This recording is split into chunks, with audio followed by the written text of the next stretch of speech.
in a forest, we don't have old trees have to die so that new trees can use the nutrients and grow up. You don't want like one really, really big tree towering all over the rest, like hogging all the water and all the sunlight, you know? So old things have to die away sooner or later.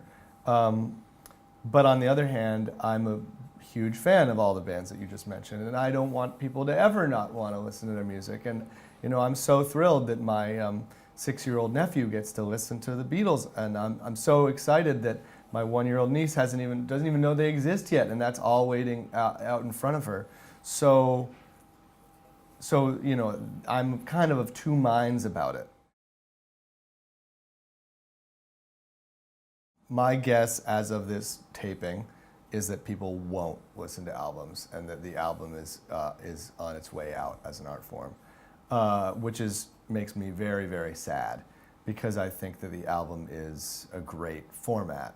There's something about a collection, you know what I mean? It's like you can see a fashion designer's shirt that he designed or she designed, and that's really cool, and you go, that's a nice shirt. But when you see the whole collection walking down the runway on all the models and everything, it has a much more profound impact on you. I feel my hostility starting to rise a little bit when I think about artificial intelligence composing music.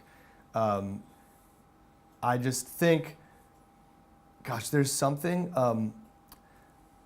I was walking around in the Hagia Sophia 2 days ago. I was in Istanbul, and it was one of the most beautiful places I'd ever seen, but it was full of people taking selfies.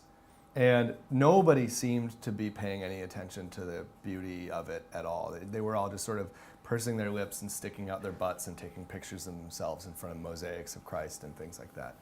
And it was so hard for me to feel the reverence that I wanted to feel that I started to put on music and walk around listening to music. And eventually the music started to work. And I felt moved finally. And I felt this feeling that was underneath the art in the building, and this feeling that was in the music. And the feeling that we feel from music is so hard to explain and so hard to quantify. It stirs something really deep inside of us. It feels like maybe the voice of God, or potentially more like the voice of God within us, or the human, something really profound about being human, you know, that is communicated through music, that you can't put it into words, and that's why you need music for it. And so the idea of our shitty gadgetry intruding into that space too, you know what I mean? The idea that I fled into music at that moment at that church to avoid the narcissism and the vanity. And these people are taking the selfies of themselves. They're not jerks or anything. They're just like me. They're addicted to their phones. That's what Steve Jobs did to us. That's what all the tech robber barons have done to the human psyche. And I just don't want them to enter the music space. I think it depends on what you define rock and roll as. I don't have any biases against electronic music at all. I love electronic music. And I think that sometimes these things are unfairly pitted against each other. You know what I mean? Like, we put a synthesizer and an electric guitar in the cage match to the death, and they don't need to be enemies. You know what I mean? And I don't think that the success of electronic music is a death knell for the guitar. I think that those things can all exist together. Rock and roll, in the sense of, you know, Elvis in 1956, you know, and everything derived from that, I think is destined to go stale, just like the way that, you know, ragtime doesn't. You don't hear like new ragtime charting singles. You know, it doesn't mean we can't like enjoy ragtime or whatever, but I think rock and roll is going to sound outdated, that in terms of just those chords and the way that they're put together and all that.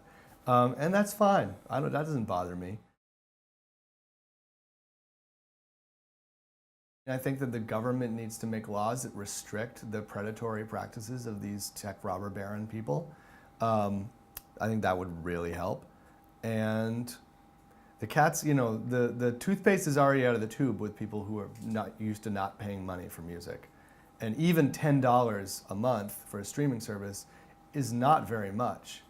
You know, So I think you'll see a lot more people quit music, and you'll see the people who do stick around will be rich, will be independently wealthy, and that, or will have some kind of corporate backing from the very beginning, which you don't get if you're not born into a life of advantage anyway. So I do think that the future looks pretty grim, but I don't think that I think it can be solved, but it requires the government, requires politicians learning something about computers and then, having enough spine and ethics to make the right decisions to protect artists.